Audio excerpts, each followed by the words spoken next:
Assalamualaikum warahmatullahi wabarakatuh. Kami dari Prodi Ekonomi Syariah 2A ingin mempresentasikan tentang penawaran agregat. Saya Silviana Nurul Hidayah sebagai pemateri pertama. Di sini saya akan menjelaskan pengertian tentang penawaran agregat. Kurva penawaran agregat adalah representasi grafis dari hubungan antara tingkat dan total output barang dan jasa dalam perekonomian, menjaga faktor-faktor lain agar tetap konstan. Kurva adalah garis horizontal atau sangat elastis, artinya perusahaan akan menyesuaikan output tanpa mengubah harganya. Kurva penawaran agregat jangka pendek atau short run aggregate supply atau disingkat dengan SRAS memiliki kemiringan ke atas yang berarti bahwa harga yang lebih tinggi akan mendorong lebih banyak pasokan. Kurva penawaran agregat jangka panjang atau long run aggregate supply atau kita singkat dengan LRAS adalah inelastis sempurna yang berarti bahwa tingkat harga tidak mempengaruhi pasokan agregat. Faktor-faktor rinci yang menggeser kurva SRAS atau kurva jangka pendek. Yang pertama, masukan harga input yang lebih tinggi atau seperti bahan baku dan energi meningkatkan biaya produksi, menggeser SRAS ke kiri. Yang kedua, upah nominal seperti harga input, perubahan upah nominal akan menggeser kurva SRAS. Upah nominal yang lebih tinggi meningkatkan biaya produksi dan menggeser kurva SRAS ke kiri. Yang ketiga, ekspektasi harga keluaran di masa depan.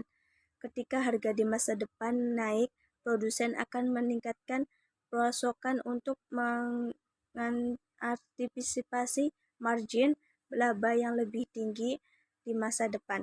Yang keempat, pajak bisnis. Kurva SRAS bergeser ke kanan ketika pemerintah pajak bisnis yang lebih rendah mengurangi biaya produksi dan sebaliknya. Biaya produksi meningkat ketika pemerintah menaikkannya. Model penawaran agregat.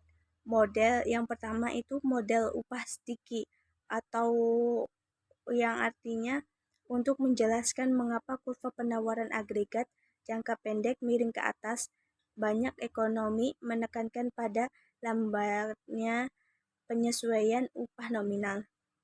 Dalam banyak industri, upah nominal ditetapkan oleh kontrak jangka panjang sehingga upah tidak dapat disesuaikan dengan cepat ketika kondisi ekonomi berubah.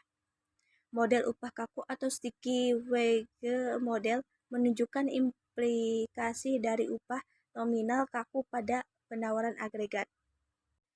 Model informasi tak sempurna.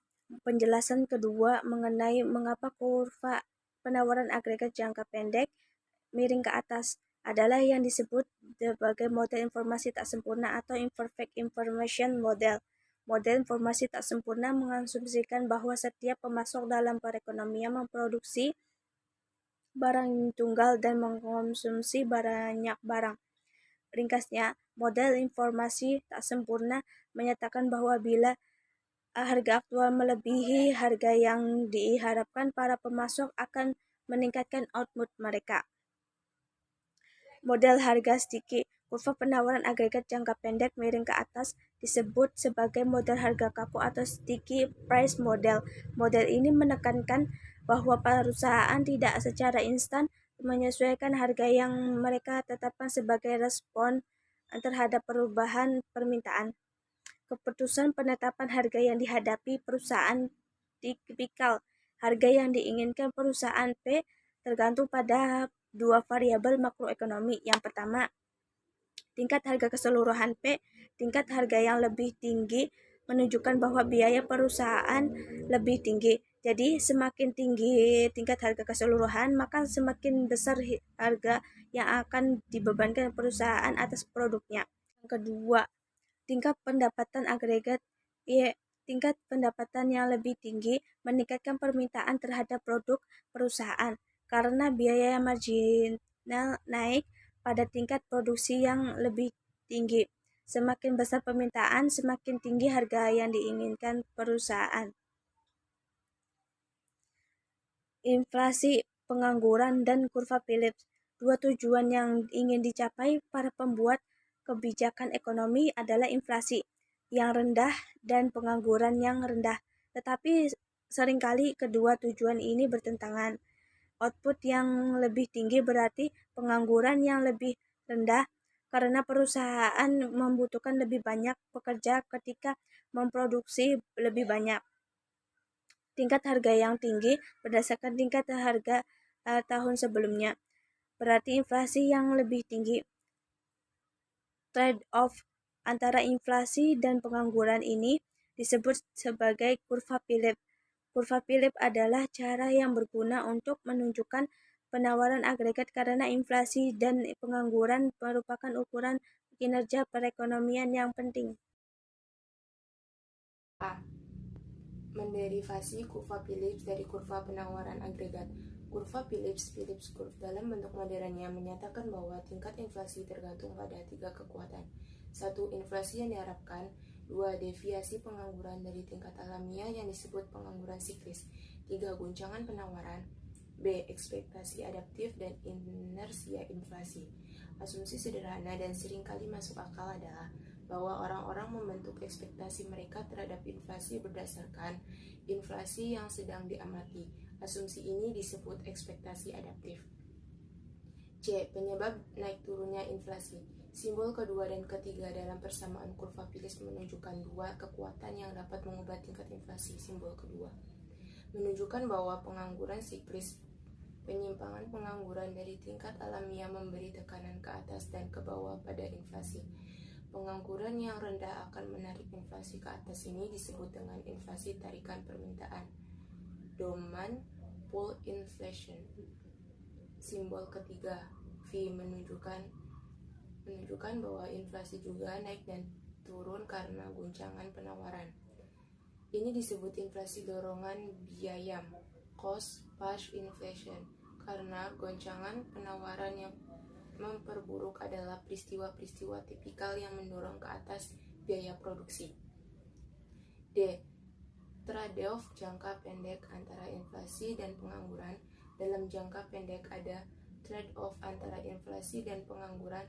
Penurunan inflasi menuntut pengorbanan bertahun-tahun yang mengakibatkan angka pengangguran tinggi. E. Disinflasi dan rasio pengorbanan menurut N. Gregory Mankiw. Pengorbanan sacrifice ratio yaitu persentasi GDP real 1 tahun yang harus dikorbankan untuk menurunkan inflasi sebesar 1%. Meskipun estimasi rasio pengorbanan bervariasi, secara mencolok, estimasi tipikal kira-kira 5%. Untuk setiap persen penurunan inflasi, 5% dari GDP 1 tahun harus dikorbankan. Jika menurunkan inflasi sebesar 1% membutuhkan pengorbanan sebesar 5% GDP setahun. Menurunkan inflasi sebesar 4% membutuhkan pengorbanan sebesar 20% GDP setahun. F. Ekspektasi rasional. Menurut N. Gregory Mankiw, pendekatan alternatif adalah dengan mengasumsikan bahwa orang-orang memiliki ekspektasi rasional. Kebijakan moneter dan fiskal mempengaruhi inflasi. Inflasi yang diharapkan juga harus tergantung pada dampaknya terhadap kebijakan moneter dan fiskal. Menurut teori ekspektasi rasional, perubahan kebijakan moneter dan fiskal akan mengubah ekspektasi, dan evaluasi atas setiap perubahan kebijakan harus mengaitkan dampak ini terhadap ekspektasi. G. Histeresis dan tantangan terhadap hipotesis tingkat alamiah. Menurut N. Gregory Mankiw, hipotesis tingkat alamiah membantu para ahli makroekonomi mempelajari secara terpisah perkembangan jangka pendek dan jangka panjang dalam perekonomian. Hipotesis tingkat alamiah adalah satu ekspresi dari dikotomi klasik. Menurut N. Gregory Mankiw, histeresis adalah istilah yang digunakan untuk menjelaskan pengaruh yang nyaris tiada habisnya dan sejarah terhadap tingkat alamnya. Histeresis terhadap merupakan sebuah teori kontroversial